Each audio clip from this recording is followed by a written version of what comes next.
Cousin marriages ख़ानदान में शादी करना एक अलार्मिंग सिचुएशन है आजकल। कज़न मैरिजेज़ भी रेयर डिसऑर्डर्स की एक टाइप है। 75% जो पाकिस्तानी पॉपुलेशन है उसमें कज़न मैरिजेज़ होती है। वो कहते हैं कि हमने पराये को घर में नहीं लेके आना। ये कज़न मैरिजेज़ जितनी भी हुई हैं हुँ, पिछले हुँ, 10, हुँ। 15, 20 जो आपके ख़ानदान में हुई हैं, वो सारे गलत हैं। हम आपको कह रहे हैं कि 15-20 ठीक हो सकते हैं, हुँ, हुँ। लेकिन अगर एक गलत निकल आया, हुँ, हुँ। तो उसकी ज़िम्मेदार कौन होगा? कौन होगा? 4 बच्चे थे, उसमें 3 अच्छा। लड़कियाँ थी और 1 उनका बेटा था।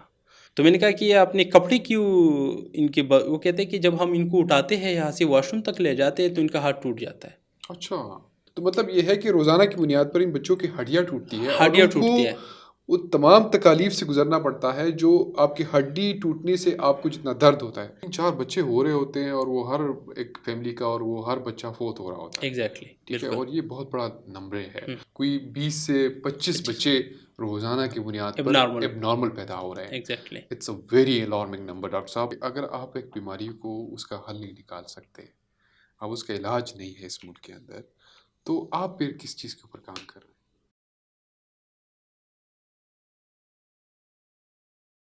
अस्सलाम वालेकुम, वेलकम टू आवर पॉडकास्ट। मैं हूं सुहेल असगर खान। आज हमने कोशिश की है कि हम एक ऐसे मसले पे बात करें जो अमूमन हम नज़रअंदाज कर रहे होते हैं आस-पास अपने ख़ानदान के अंदर, अपनी माशरे के अंदर, और जो इस वक्त सबसे बड़ा मसला बन चुका है, और वो है कज़न मैरिजेज़। यानी अपने आस-पास अपनी फूफी की बेटी, कज़न या चचा की बेटी, बेटे से शादी करना, और उसके बाद अमूमन हमने देखा ये है कि उनके बच्चे जो होते हैं वो एबनॉर्मल पैदा होते हैं। ज़रूरी नहीं है कि हर कज़न मैरिजेज़ के अंदर बच्चे ऐसे हों। बहुत सारी फैमिलीज़ जो होती है वो बिल्कुल नॉर्मल होती है, उनकी ज़िंदगी ठीक होती है। लेकिन कुछ केसेस ऐसे होते हैं जिनमें बच्चे एबनॉर्मल पैदा होते हैं, और उन एबनॉर्मल बच्चे जो हैं वो, उसकी वजह अगर मालूम की जाए तो वो कज़न मैरिजेज़ होती है। यानी अपने ख़ानदान में उसने शादी की होती है। इस मसले को आज समझने के लिए हमने डॉक्टर इमरान यूसुफ़ज़ई को दावत दी है कि वो आज हमें ज़रा इसकी साइंटिफिक जो इसका एस्पेक्ट है उसे समझने की कोशिश करते हैं। डॉक्टर साहब, आपके आने का बहुत शुक्रिया। Thank you so thank you much for Suhel भाई। कमिंग। डॉक्टर साहब, आप एसोसिएट प्रोफेसर हैं कायद-ए-आज़म यूनिवर्सिटी के अंदर बायोकेमिस्ट्री के अंदर, और इस वक्त आप रिसर्च कर रहे हैं जेनेटिक्स के अंदर, और ये समझने की कोशिश कर रहे हैं कि जितनी भी रेयर डिजीज़ेज़ हैं, यानी ऐसी बीमारियाँ जो लाइलाज है या उसका इलाज करना मुश्किल है, उन बीमारियों को पाकिस्तान के स्पेक्ट्रम के अंदर समझना ये है कि इनकी काज़ेज़ क्या है, ये स्प्रेड कैसे होता है और उसकी रोकथाम कैसे की जा सकती है। तो इट्स बीइंग एन ऑनर कि आज हमारे साथ आप स्टूडियो में हैं। Doctor thank you. साहब, आप अमूमन हमने देखा है कि जब कोई अपने ख़ानदान के अंदर शादी करता है, या अंग्रेज़ी में उसको कज़न मैरिजेज़ बोलते हैं, तो उसके अंदर अमूमन जो बच्चे पैदा हो जाते हैं वो एबनॉर्मल होते हैं। उनकी या तो जो हड्डियों की साख़्त है वो नहीं बनी होती, या उनका इम्यून सिस्टम जो होता है बहुत कमज़ोर होता है, या मेंटल रिटार्डेशन होती है, या ऐसी बीमारी होती है जो अमूमन लाइलाज होती है। हर कज़न मैरिजेज़ के अंदर तो ये नहीं होता, लेकिन जिनके अंदर होता है, बताया हमें ये जाता है कि इसकी वजह ये है कि इसने ख़ानदान के अंदर शादी की है। तो आज हम आपसे ये समझना चाह रहे हैं कि पाकिस्तान के अंदर इस वक्त मुख्तलिफ़ सूबों के अंदर स्टैटिस्टिक्स क्या है, कि कितनी परसेंटेज ऐसे हैं कि जो ख़ानदान के अंदर शादी करते हैं, और उनमें जो बच्चे होते हैं उनका एबनॉर्मेलिटी या उनमें मुख्तलिफ़ बीमारियों का होने की रेशो कितनी है इस वक्त? थैंक यू सुहेल असगर खान यहाँ पे बुलाने का और इस टॉपिक पे बात करने का। बिल्कुल कज़न मैरिजेज़ ख़ानदान में शादी करना एक अलार्मिंग सिचुएशन है आजकल। जिस तरह आपने बात की कि रेयर डिजीज़ेज़ है, तो रेयर डिजीज़ वही होते हैं जो बुल कॉमन ना हो, बिल्कुल लिमिटेड पॉपुलेशन में हो, उसका रेशो भी कम हो। तो इस तरह कज़न मैरिजेज़ भी रेयर डिसऑर्डर्स की एक टाइप है कि पूरी दुनिया में रेयर डिसऑर्डर्स है, लेकिन उन रेयर डिसऑर्डर में 75% जो उसकी काज़ेज़ है वो जेनेटिक काज़ेज़ है। और जितना हमने देखा है पाकिस्तान में, क्योंकि हम स्पेसिफ़िकली इन्हीं बीमारियों के ऊपर काम करते हैं कि पाकिस्तान में कज़न मैरिजेज़ की वजह से जो जीनयाती बीमारियाँ हैं ये आती है। तो हमें ये पता चला है कि ये कज़न मैरिजेज़ की वजह से है। अगर मैं आपको स्टैटिस्टिक बता दूँ तो एक हेल्थ सर्विसेज़ अकेडमी पाकिस्तान ने एक सर्वे की थी 2016 में। तो उसके मुताबिक 75% जो पाकिस्तानी पॉपुलेशन है उसमें कज़न मैरिजेज़ होती है। अच्छा। अगर हम सूबों के हिसाब से देखें तो पंजाब में ये रेशो सबसे ज़्यादा है। वहाँ 80 टू 82% लोग जो है वो कज़न मैरिज या ख़ानदान के अंदर शादियाँ करते हैं। इस तरह खैबर पख्तूनख्वा में ये रेशो 74% है। तो ये ख़ानदान जितनी पंजाब में होती है, पुख्तनख्वा में होती है, इन्हीं ख़ानदान की शादियों की वजह से बच्चों में बीमारियाँ फैलती रहती और है। ये जिस बाकी हाँ, सूबों में भी है बाकी ऐसा? सूबों में सिंध में 76% है, इस तरह बलूचिस्तान में इससे कम है। अ, कम होने की वजह ये है कि वहाँ पे डेटा हमारे पास अवेलेबल नहीं है।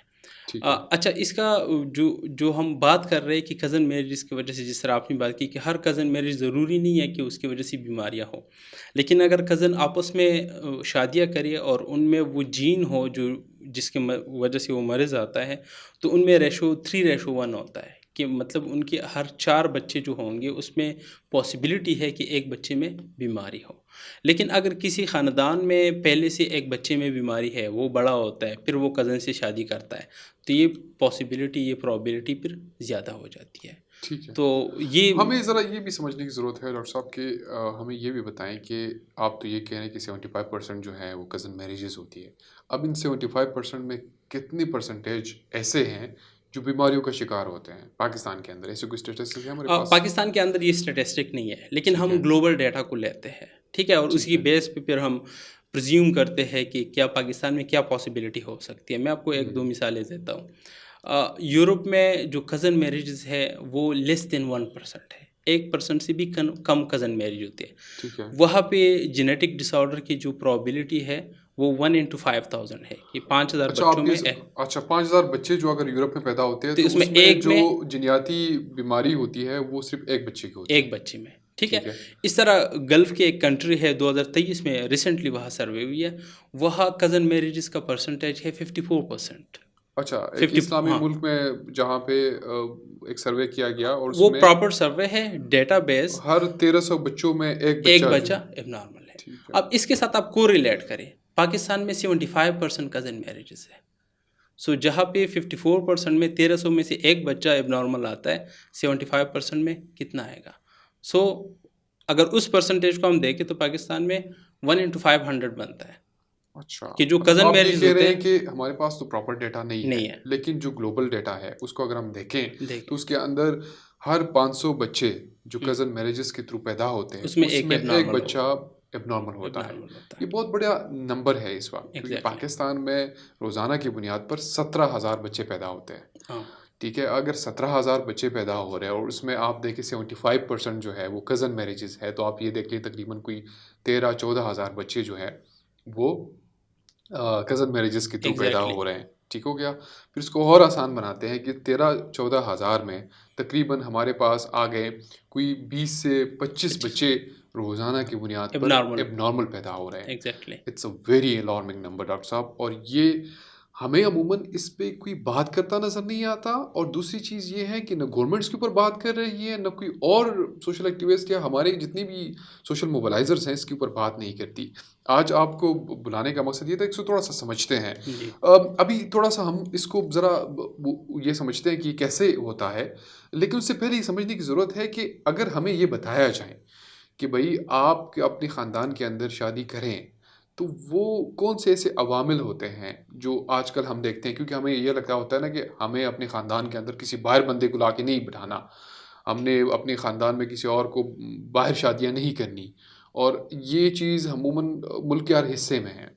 तो वो बड़ी वजह बन जाती है कि इस तरह के इश्यूज़ क्रिएट होते हैं। तो लोगों की जो ज़हनियत है कि अपनी नस्ल में किसी और को लाके नहीं डालना, हुँ, हुँ, ये हुँ, कितना खतरनाक साबित हो सकता है। तो एग्ज़ैक्टली, और आपकी क्या ऑब्ज़र्वेशन है जब आप फील्ड में जाते हैं, लोगों से मिलते हैं, हुँ, हुँ, तो लोग क्या कहते हैं जब आप उनको कहते हैं कि ये जो आपके बच्चे नॉर्मल पैदा हुए हैं, उसकी बुनियादी वजह जो है, वो कज़न मैरिज या ख़ानदान में शादी है। हुँ, तो हुँ। वो आपको आगे से क्या कहते हैं? बिल्कुल, सोहेल ख़ान, आपने बहुत एक अच्छा पॉइंट रेज़ किया। जितना मैंने देखा है, I am in this field from 2012, around 13 साल हो गए। जिस टाइम मैं स्टूडेंट था, मैं खुद फील्ड में जाता था। उस टाइम से जो मैंने रियलाइज़ किया है, 3 मेन वजूहात है। सोशल, मुआशरा आपको कज़न मैरिज पे मजबूर करती है, मैं आपको बताता हूँ क्यों मजबूर करती है। एथनिक, आपका कास्ट, आपका वो बैकग्राउंड, और थर्ड रिलीजियस, ये 3 मेन फैक्टर्स हैं। ठीक है। सोशल रीज़न क्या है? लोग कहते हैं कि आपकी फैमिली टॉयज़ मज़बूत हो जाएँगे, हम ख़ानदान में शादियाँ करेंगे तो हमारी फैमिली मज़बूत हो जाएँगी।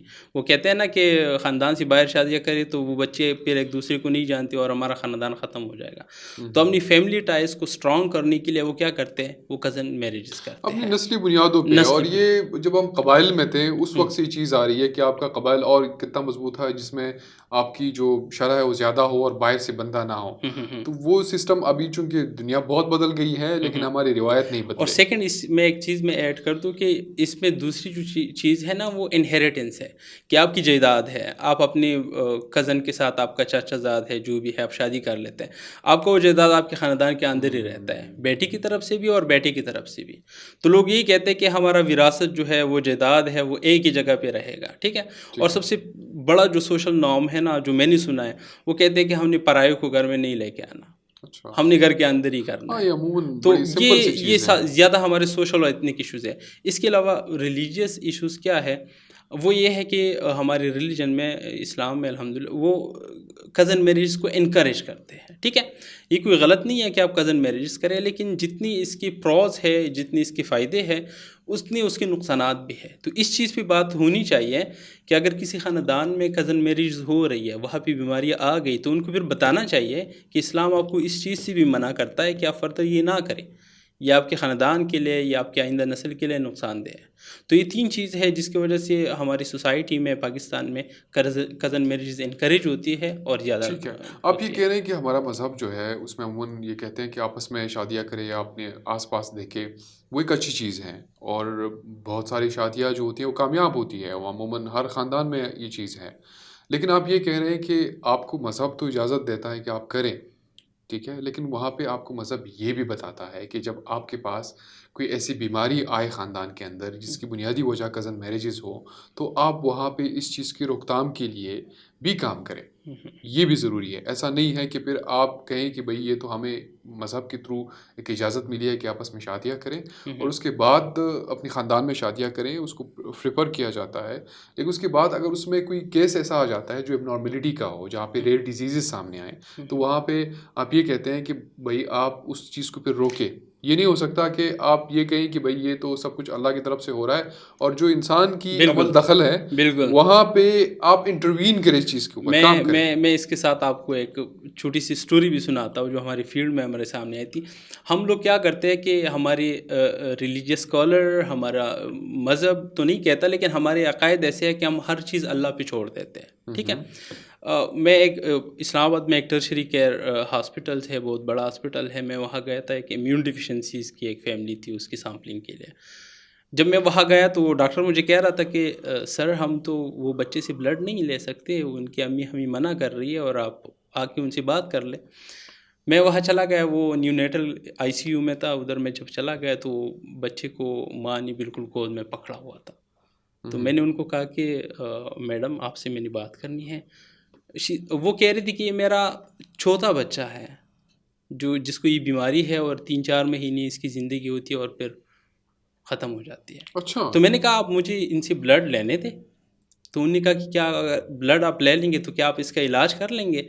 मैंने कहा इलाज तो मैं नहीं कर सकता, लेकिन मैं आपको मुस्तक़बिल का बता सकता हूँ कि फिर आपने क्या करना है अगर आपका छोटा। तो उसने कहा नहीं, मुस्तक़बिल तो मैंने अल्लाह पे छोड़ी है। हुँ, तो हुँ, मैंने कहा बस अल्लाह ने तो फ़ैसला किया हुआ है, आपका बच्चा ले रहे हैं, ना आप कुछ कर सकती हैं, ना मैं कुछ कर सकता हूँ। हुँ, हुँ, तो हुँ। ये चीज़ है कि हमने हर चीज़ अल्लाह पे नहीं छोड़नी। हाँ, मैंने उनको कहा अपनी कि रिसोर्सेज़ अल्लाह ने आपको शऊर दिया है, आपको अक़ल दी है, आप इस चीज़ पे सोचें, मेरे पास बैठें, मैं आपको समझा देता हूँ।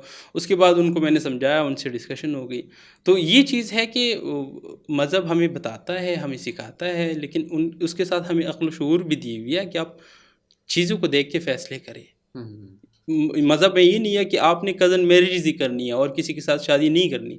बल्कि मैंने एक जगह पे सुना था, मैं रिलीजियस स्कॉलर तो नहीं हूँ, कि वसल्लम ने कहा कि आप अपने क़बाइल से बाहर शादियाँ करें ताकि आपके औलाद सेहतमंद हो या आपके रिश्ते मज़बूत हो जाए। इस तरह मैंने एक चीज़ सुनी थी। नहीं, ये ब आपके आप मज़हब तो आपको बहुत कुछ कहता है, लेकिन अगर आपको कहीं न कहीं कुछ ख़ास अवामिल ऐसे हो जाते हैं कि जिनकी वजह से आपको मुश्किलात का सामना करना पड़ता है, तो फिर ज़रूरी नहीं है कि आप हर जगह पे ये एक्सक्यूज़ बनाएँ कि भई हमें तो चूँकि हमने मज़हब ने कहा है तो यही चीज़ है। दूसरा ये चीज़ है कि किसी चीज़ को आप रोक सकते हैं और आपको अक़ल और हुँ, शऊर दिया, आप बिल्कुल। ये कहें कि भई ये तो हमारे मज़हब के अंदर है तो हम नहीं करेंगे। अच्छा डॉक्टर साहब, ये तो हम इसको ये सब हमने समझ लिया कि भई ये कहाँ से ये मसले या ये माइंडसेट हो रहा है कि हमें पता भी लग रहा है और उसके बावजूद हम इस चीज़ को फर्दर कर रहे हैं। अभी थोड़ा-सा हमें बताएँ कि ये होता कैसे है?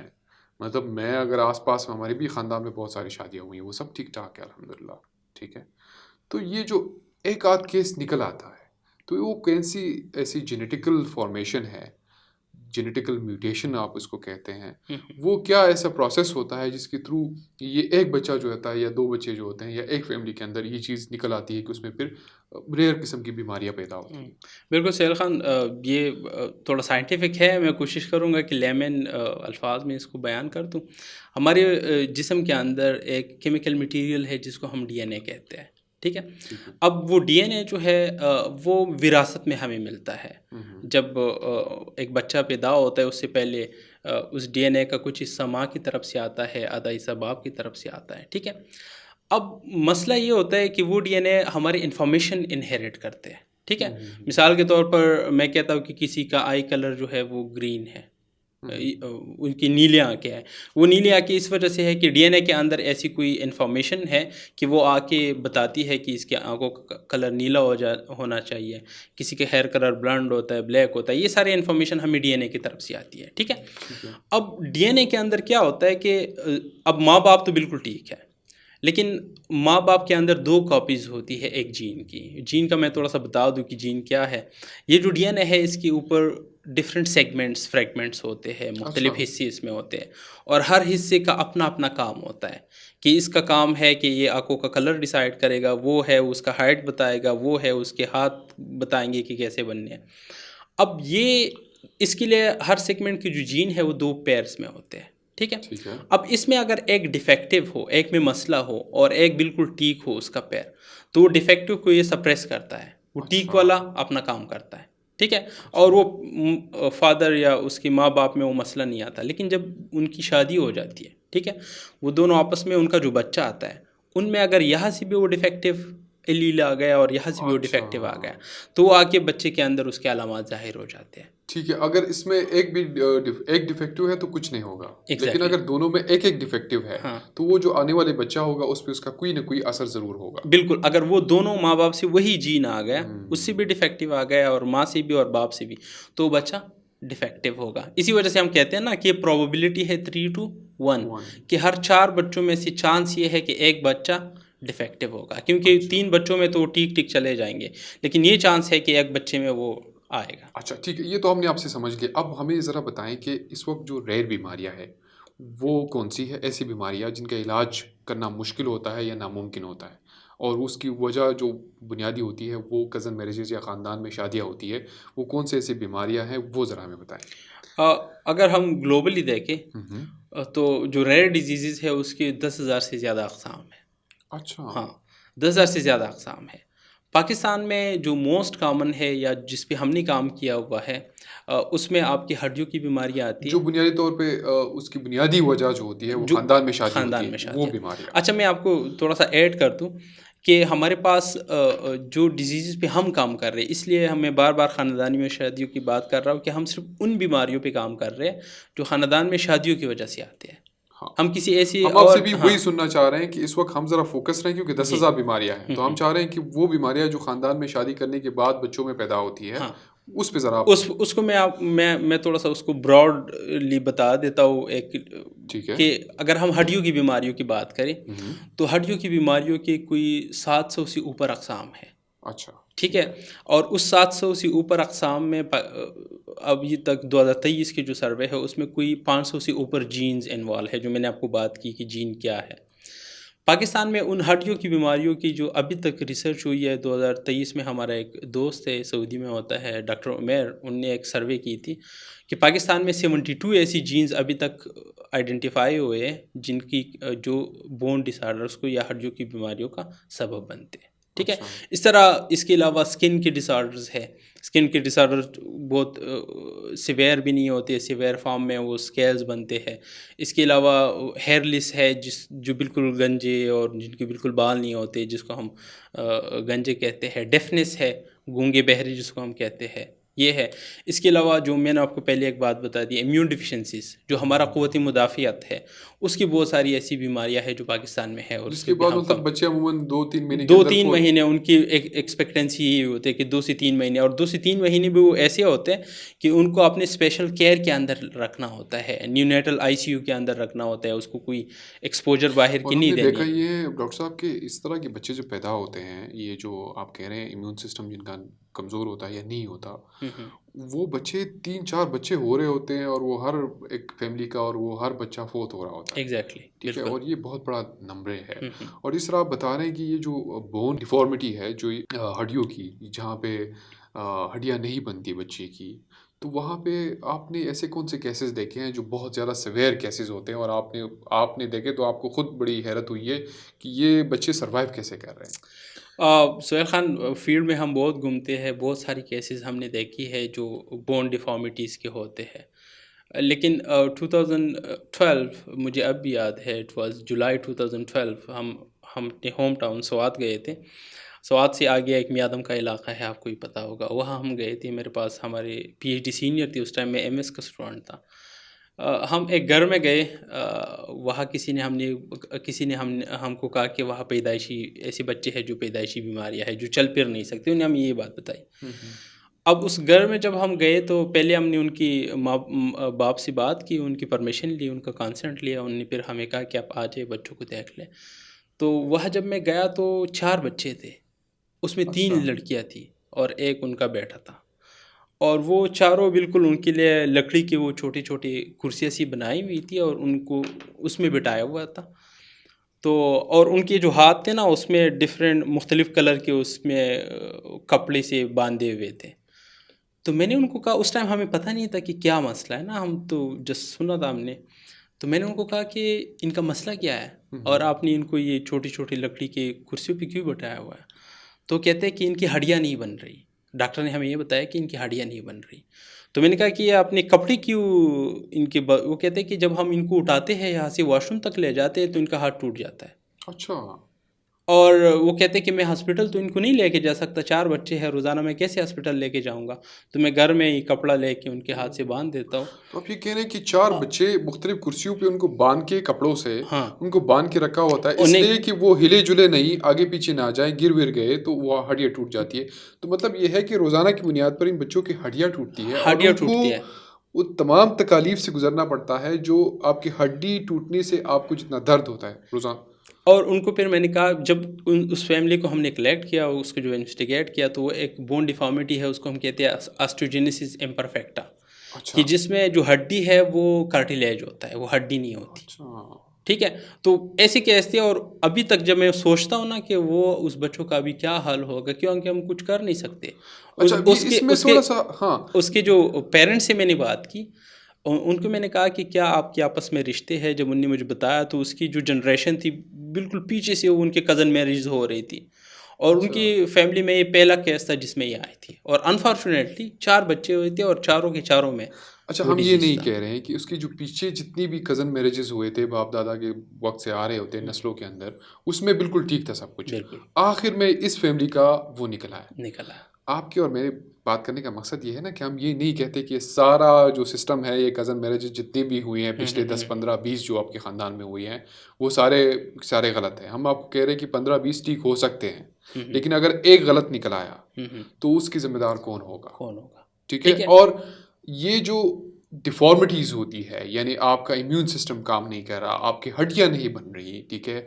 आपने ये भी मुझे बताया था कि मेंटल रिटार्डेशन हुँ, होती हुँ, है, इस तरह बिल्कुल, की बहुत सारी बीमारियाँ हैं और ऐसी बीमारी है जो लाइलाज है। हुँ, मतलब उस बच्चे का अगर हड्डी टूट रही है तो आप क्या कर सकते हैं? क्या कर सकते हैं? तो रिस्पॉन्सिबिलिटी जो है इस वक़्त वो सबसे पहले पेरेंट्स की होती है या उस ख़ानदान के बड़ों की होती है, कि अगर आपको पता लग गया कि एक बच्चा जो होता है वो डिफ़ॉर्मिटी में पैदा हो रहा है, तो मेहरबानी करें वो जितना भी इलाज हो सकता है वो उसकी तरफ जाए, चीज़ को समझे और अपनी जो आगे वाली नस्ल है उसको तकरीबन रोक दे किसी हद तक। एग्जैक्टली ठीक इसी है, बात और पे इस हम पे एंड। हाँ, और इस पे आप किसी डॉक्टर के साथ मशवरा करें कि वो आपको बिल्कुल बताएं कि आगे आप बच्चे पैदा करें या ना करें। आप 4-5 बच्चे पैदा कर लेते हैं, उन सारों में बीमारी आ रही है कंटिन्यूअसली, और आप ये कह रहे हैं कि ये एक एक्सक्यूज़ बनाए हुए कि अल्लाह की तरफ से हम कुछ नहीं कर सकते। आप बहुत कुछ कर सकते हैं, आप इसको रोक सकते हैं। अगर आपने अल्लाह ने आपको शऊर दिया है, आपको अक्ल दी है, आप उसका इस्तेमाल करें, ठीक है। अभी मुझे थोड़ा-सा इस पे ये भी बताएँ कि प्रिवेंशन के अंदर इस अगर कोई भी कज़न मैरिजेस की वजह से आपके ख़ानदान के अंदर या फैमिली के अंदर बच्चे एबनॉर्मल पैदा हो रहे हैं, तो सबसे पहला काम एक ख़ानदान को क्या करना चाहिए? सबसे पहले हुँ, फर्स्ट थिंग फर्स्ट मैं ये बता दूं कि उस ख़ानदान में जिसमें बीमारी आई है उनको कज़न मैरिजेस अवॉइड करने चाहिए, कोई और रास्ता नहीं है। अच्छा, अगर फिर भी वो विलिंग है कि वो कज़न मैरिजेस करना चाहते हैं और वो ख़ानदान से बाहर शादियां ना करें, तो पहले उनने फिर जेनेटिक स्क्रीनिंग करनी है। जो कपल शादी करने जा रहे हैं, पहले उनकी जेनेटिक स्क्रीनिंग करें कि क्या उनमें ऐसा कोई जो एक बच्चा आया हुआ है जो एबनॉर्मल है, उसमें जो जीन है उसका टेस्ट करें, पता चल जाएगा कौन सा आप जीन ये है। कह रहे हैं कि हुँ, अगर आपने लाज़िम ही शादी करनी है, तो आपके लिए भी हल है। ऐसा बिल्कुल, नहीं है कि हम बिल्कुल। ये कह रहे हैं कि आप शादी ना करें, हुँ, आपके लिए बिल्कुल हल है, लेकिन उसके लिए एक टेस्ट है। बिल्कुल, जेनेटिक स्क्रीनिंग टेस्ट उसको बोलते हैं, बिल्कुल, वो आप इस्लामाबाद में किसी भी बड़े शहर में कर सकते हैं, एग्ज़ैक्टली। और वहाँ से आपको मालूम हो जाएगा कि आपके आने वाले बच्चे जो होंगे, अगर आपस में शादी करते हैं कज़न, तो उससे पता चल जाएगा कि भई। कोई मसला है या नहीं, ये एक पहला स्टेप है। इसके बाद आप क्या कर सकते हैं, अगर शादी आपकी हो चुकी है, ठीक ठीक है? है। आपकी फैमिली रिस्क पे है, हम कहते हैं कि ये फैमिली रिस्क पे है, इसमें अच्छा, पहले एक इस जनरेशन में कोई डिज़ीज़ आई है। तो जब आप हम कहते हैं कि कुछ प्रीनेटल टेस्टिंग है, ठीक है? अच्छा, उसमें नॉन इन्वेसिव टेस्टिंग भी है, जो मतलब आप आसानी से ब्लड लेके उसमें पता चल जाए कि आपका जो आने वाला बच्चा है, क्या उसमें वो बीमारी है या नहीं है। या जिस कुछ इन्वेसिव टेस्टिंग है कि मतलब एमनियोटिक फ्लूइड लेते हैं जब वो प्रेगनेंसी हो जाए, तो उस टाइम आप टेस्ट करके आप देख लें कि क्या आने वाले बच्चे में बीमारी अच्छा। है या नहीं ये है। तो फिर बड़ा आसान है, हाँ। मतलब आपकी आपकी अगर शादी हो चुकी है और आपको शक है या डाउट है या ख़ानदान के अंदर ऐसा कोई केस आया है हुँ, जिसकी हुँ। वजह से बच्चा रेयर बीमारी का शिकार हुआ है, तो आप आसानी के साथ जो आपके अगर माँ जो है वो पेट से हैं, हुँ, हुँ। वो उस वक़्त भी एक टेस्ट हो सकता है, उससे बिल्कुल। पहले भी एक टेस्ट हो सकता हुँ, है, हुँ। जिससे ये मालूम हो सकता है कि आपके आने वाले बच्चों में खुदा ना ख़वास्ता ये वो कोई ऐसी बीमारी आ रही बीमारी है आ रही है या कि नहीं आ नहीं आ रही। रही।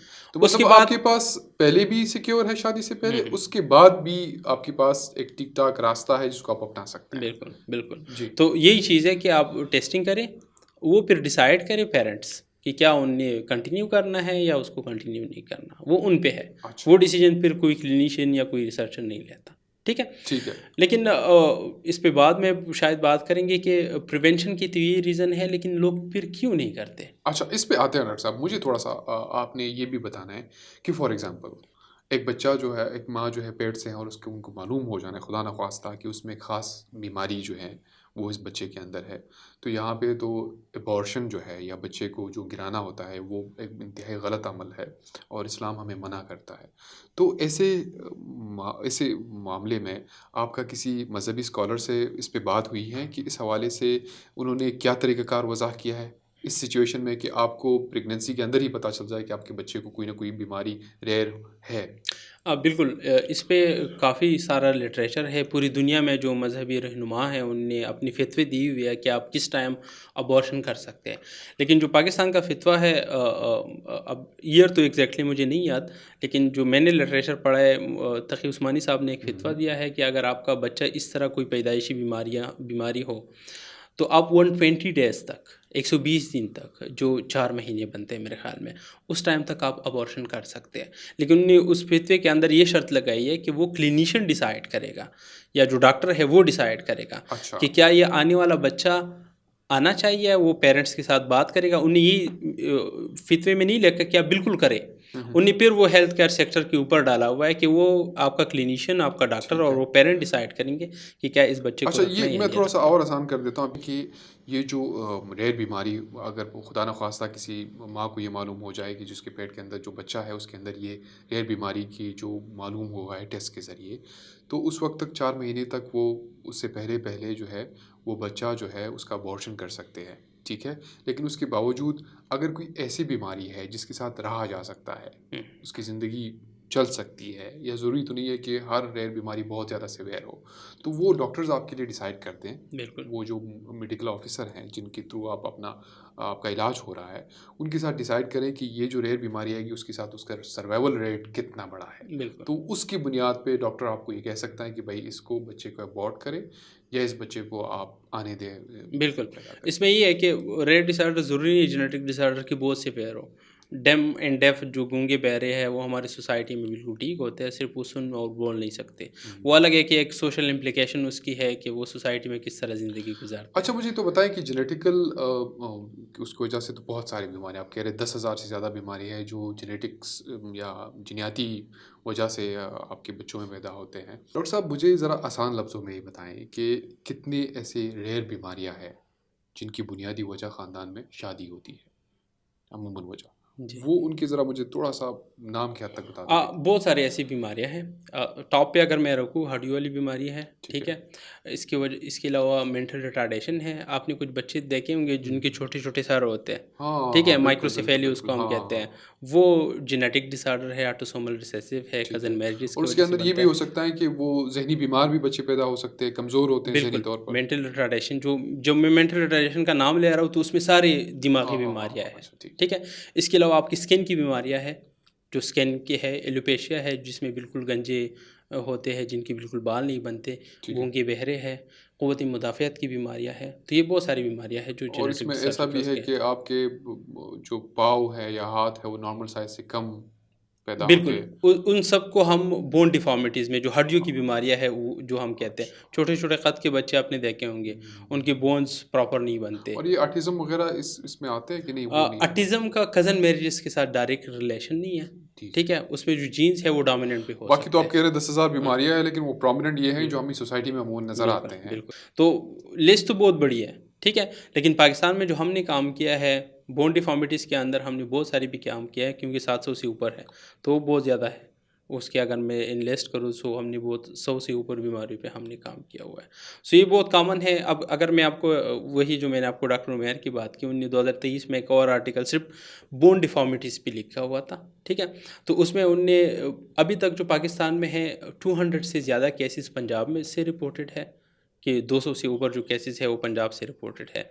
इसी तरह 117 केसेस हमारे खैबर पख्तूनख्वा से है।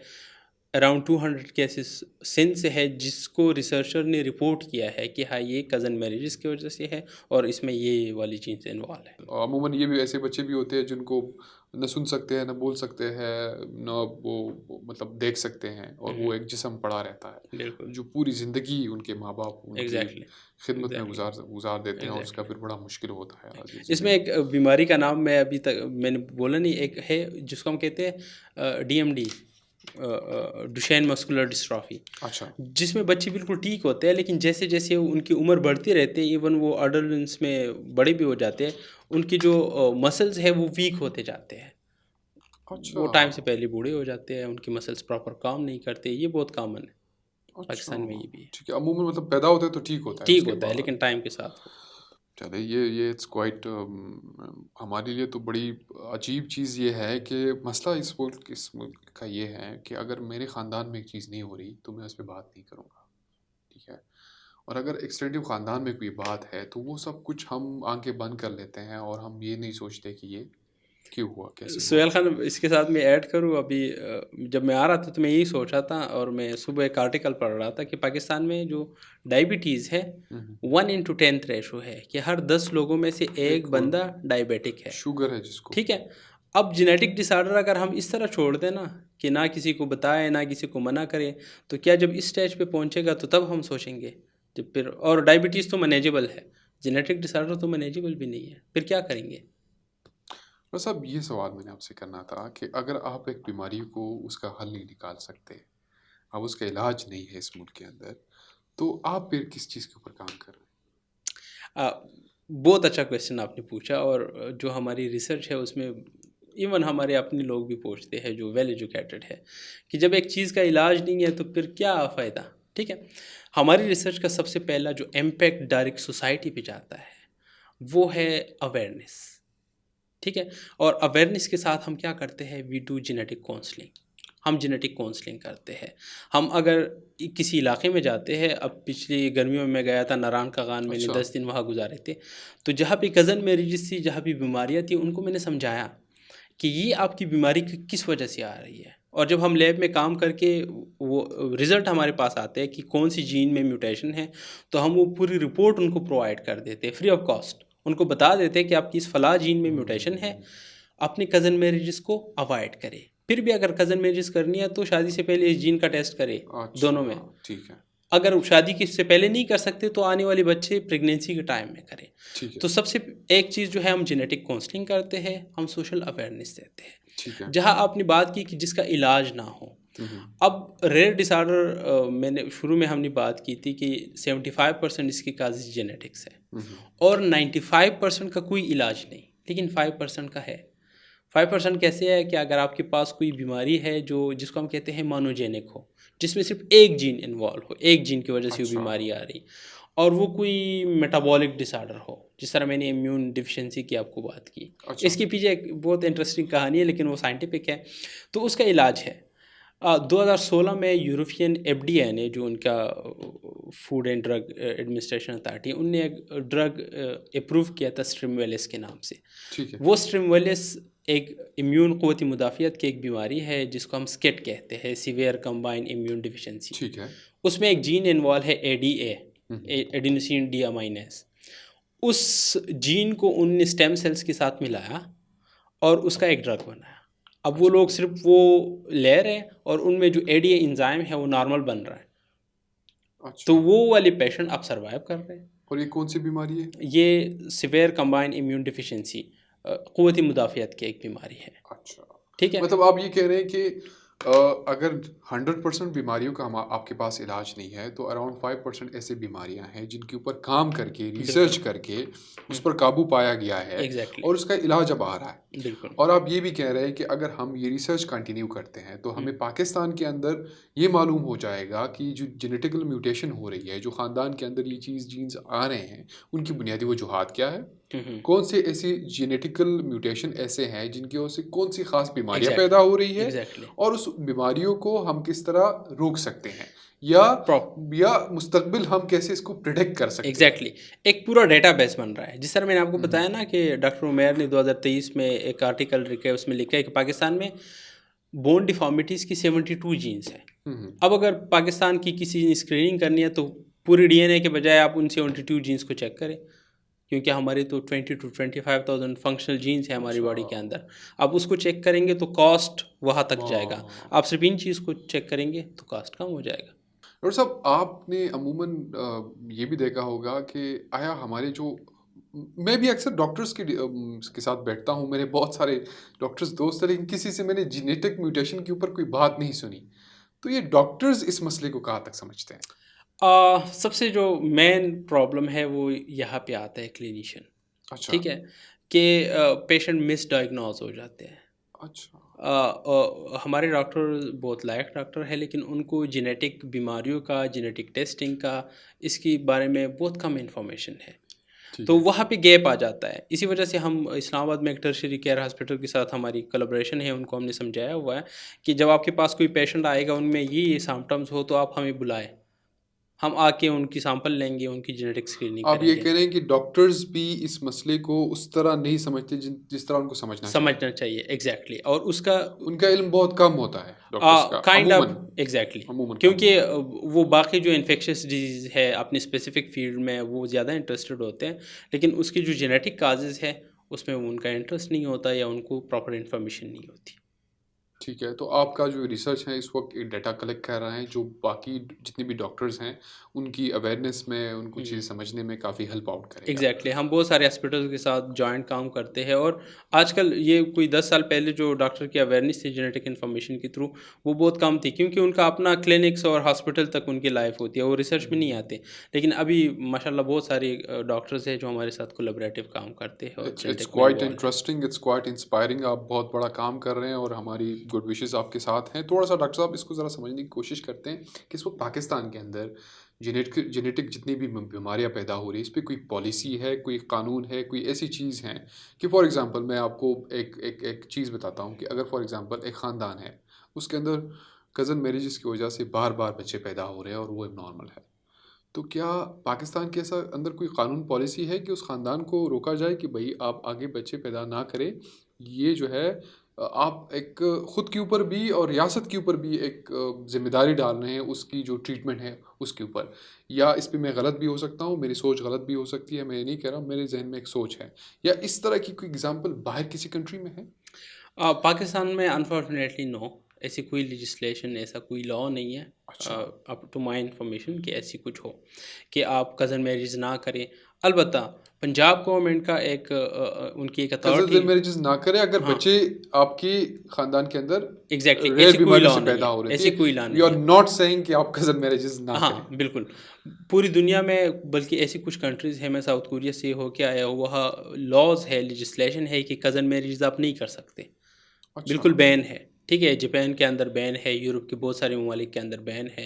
लेकिन जहाँ पे होती है वो या तो लॉज़ को फ़ॉलो नहीं करती या उन कंट्रीज़ में लॉज़ नहीं है। लेकिन पाकिस्तान में ऐसी कोई लेजिस्लेशन नहीं है जो कज़न मैरिजेज़ इस तरह कोई पाबंदी लगा दे कि अगर आपकी फ़ैमिली में डिज़ीज़ आ रही है, उसको आप रोक लें। ऐसी अच्छा कोई अच्छा, लेजिस्लेशन नहीं मतलब है। ये है कि पाकिस्तान के अंदर तो आप पाबंदी लगा भी नहीं सकते। वो एक एक तो सोशली और रिलीजियसली एक बहुत बड़ा फिनोमेना है कि एग्ज़ैक्टली। इसको आप नहीं रोक सकते। लेकिन कहीं न कहीं जहाँ पे बीमारी आ रही है, कंटिन्यूअस आ रही है, उसमें रेयर जेनेटिक म्यूटेशंस का जो वो जो बीमारियों का सबब बनते हैं, ऐसी जीन्स जो है, अगर इस किसी ख़ानदान के अंदर है, तो वहाँ पे तो कम से कम कानून या एग्ज़ैक्टली, पॉलिसी होनी बिल्कुल, चाहिए मेरे ख़्याल कि में होनी चाहिए। अगर रोके नहीं रियासत, तो कम से कम उनको समझाने की ज़िम्मेदारी तो ले। एग्ज़ैक्टली। तो आप क्या समझते हैं कि ये अक्रॉस पाकिस्तान एक जेनेटिक स्क्रीनिंग का भी एक आइडिया है कि वो तकरीबन उन ख़ानदानों में हो जहाँ पे ऐसी बीमारी रिपोर्ट हुई हो? हुँ। मेरे ख़्याल में ना पूरे पाकिस्तान में बल्कि हर एक हॉस्पिटल के अंदर जेनेटिक काउंसलिंग और स्क्रीनिंग का एक डिपार्टमेंट हो, ठीक है? अच्छा। कि जहाँ पे अगर स्क्रीनिंग नहीं हो सकती क्योंकि ये टेस्ट काफ़ी एक्सपेंसिव है, उस पे हम बात करेंगे आगे। अगर स्क्रीनिंग नहीं हो सकती लेकिन जेनेटिक काउंसलिंग का कोई डिपार्टमेंट हो कि अगर वहाँ पे इनिशियली एक फ़ैमिलियर फैमिली जिनको पता नहीं है जीनियाती बीमारियों को अपने बच्चे को लेके जाता है, डॉक्टर वहाँ उसको समझता है हुँ, कि हुँ। हाँ, इसकी जीनियाती बीमारी है, उनको उसी टाइम पे बता दें और उनकी जेनेटिक काउंसलिंग करें। उनको बता दें, उनकी फैमिली हिस्ट्री ले लें और उनको उसी टाइम पे समझा दें कि आपके बच्चे को ये पैदाइशी बीमारी है, हुँ, हुँ। आपके आने वाले बच्चों को भी हो सकती है, इसलिए आप ये एहतियात करें। ये ठीक एक जेनेटिक काउंसलिंग होनी चाहिए, ठीक ठीक है? है। इसके अलावा एक और सजेशन ये होगी कि वो जेनेटिक स्क्रीनिंग करे पॉपुलेशन की। कि एक अगर हर हॉस्पिटल में नहीं तो हर ज़िले के, हर सूबे के एक मेजर हॉस्पिटल के अंदर जेनेटिक्स टेस्टिंग का एक डिपार्टमेंट बनाया जाए, हुँ, हुँ। जो एक पॉपुलेशन की स्क्रीनिंग करे। ताकि जो फैमिलीज़ रिस्क पे है उनको बताए कि शादी से पहले आप टेस्ट करिए, शादी से पहले नहीं किया तो प्रेगनेंसी के टाइम पे टेस्ट किए। अगर उस टाइम टेस्ट नहीं हुआ और बच्चा आ गया तो फिर कोई हल नहीं है। हुँ, तो हुँ। इसी वजह से एक जेनेटिक स्क्रीनिंग का डिपार्टमेंट होना चाहिए। इसकी मिसाल पूरी दुनिया में है। हमारे पाकिस्तान में सिर्फ पंजाब गवर्नमेंट ने किया है anti thalassaemia and genetic disorder preventive अच्छा, इंस्टीट्यूशन या रिसर्च, इस तरह एक पंजाब गवर्नमेंट ने इस तरह एक बनाया हुआ है। ठीक वो है। बेसिकली तो है थैलेसीमिया के ऊपर कि एंटी थैलेसीमिया, लेकिन उसमें जेनेटिक डिसऑर्डर हाँ। प्रिवेंशन के लिए भी वो काम कर रहे हैं। उसके अलावा हमारे फेडरल लेवल पे या हमारे बाकी प्रोविंसेस में ऐसी कोई अथॉरिटी या ऐसी कोई लेजिस्लेशन या ऐसी कोई लैब्स नहीं है जो जेनेटिक डिसऑर्डर्स की प्रिवेंशन पे काम करे या उसकी ये बहुत डायग्नोसिस पे बड़ा काम करे। फिनोमिना है डॉक्टर साहब कि इस वक्त पाकिस्तान के अंदर अराउंड 17,000 बच्चे पैदा हो रहे हैं और अगर हम ग्लोबली डेटा ले रहे हैं तो उसके मुताबिक पाकिस्तान के अंदर तकरीबन हर 500 बच्चे में एक बच्चा एबनॉर्मल पैदा हो रहा है। तो रोज़ाना की बुनियाद पर 20-25 मतलब ऐसे बच्चे हैं जो एबनॉर्मल पाकिस्तान के अंदर एबनॉर्मल, मेरा मतलब ये है कि उसमें रेयर बीमारियाँ हो, ऐसी बीमारियाँ जेनेटिक जिनका डिसऑर्डर्स हो। जेनेटिक डिसऑर्डर्स हो, हुँ, जिनकी हड्डियाँ नहीं बनी हुई थी प्रॉपर, उनको मेंटल रिटार्डेशन हो, उनका 100 इम्यून मसले हो सिस्टम सकते हैं। कमज़ोर हो, तो ऐसी बीमारियों का वो शिकार होते हैं। तो ये बहुत बड़ा नंबर है बिल्कुल, पाकिस्तान के अंदर बिल्कुल। और ये खाली हमारे अवाम का मसला नहीं है कि एक ख़ानदान के ऊपर एक बच्चा पैदा हो जाए, इनकी हड्डियाँ नहीं बनी होती, तो हुँ, पूरी ज़िंदगी एक माँ-बाप के लिए उसका ट्रीट करना, उसकी ट्रीटमेंट करना, बिल्कुल। वो बहुत मुश्किल काम होता है। सोशल हाँ, इम्प्लिकेशंस सोसाइटी में लोग किस तरह उनको हाँ, हाँ, वो तंग बुलाते हैं। करते हैं और इस अभी मैं बात तरह कर रहा था ना कि कोई गूंगा हो तो गूंगे का नाम नहीं होता, वो पूरे इलाके में गूंगा ही होता है। उसका माँ बाप ने अगर नाम रखा हो ना तो वो गूंगा ही किसी के होता है। बाल नहीं है तो उनको गंजे-गंजे उसका बुला। गंजा ही हाँ, नाम तो दे ये तो दिया। एक अलग चीज़ है ना। मैं सिर्फ़ डॉक्टर साहब ये समझने की कोशिश कर रहा हूँ कि गवर्नमेंट को ये चीज़ समझनी होगी या जितनी भी इदारे हैं उनको ये चीज़ समझनी होगी कि अगर आपकी रोज़ाना की बुनियाद पर 20 से 25 बच्चे ऐसे पैदा हो रहे हैं तकरीबन हुँ, हुँ। तकरीबन एक अंदाज़े के मुताबिक कि उनमें ऐसी बीमारियाँ हो सकती है, तो उसकी रोकथाम के लिए आप क्या कर रहे हैं? एग्ज़ैक्टली, आप अपनी सेहत कार्ड के अंदर जितनी भी चीज़ें हैं उसके अंदर ये जेनेटिक स्क्रीनिंग डाल दें, एग्ज़ैक्टली। ठीक है? जो हुँ, डायरेक्ट एप्लीकेशंस करें ऑन द ग्राउंड, वहाँ पे एक सर्वेस करें हुँ, पूरे हुँ, मुल्क के अंदर। एक गवर्नमेंट के लिए एक सर्वे करना इतना मुश्किल काम नहीं है हुँ, और इसको जितनी भी रोकथाम हो सकती है इसकी की जाए। अमूमन पाकिस्तान के अंदर पोलियो के तो ऊपर बहुत काम हो गया, हुँ, हुँ, हुँ, बहुत सारे कैंपेन्स चल गए और उसको काफ़ी हद तक काबू पाया गया। बदकिस्मती से ज़्यादा पूरा प्रिवेंशन नहीं किया गया। लेकिन इसको अगर आप ख़त्म नहीं कर सकते, इस बीमारी का इलाज तो नहीं कर सकती, रियासत भी नहीं कर सकती, लेकिन इसको कम से कम आप बच्चा पैदा होने से पहले हुँ, हुँ। आप इसमें बहुत सारे इंटरवेंशन कर सकते हैं और आप बच्चों की इस तरह के बच्चों की रेशो को कम से कम कर सकते हैं।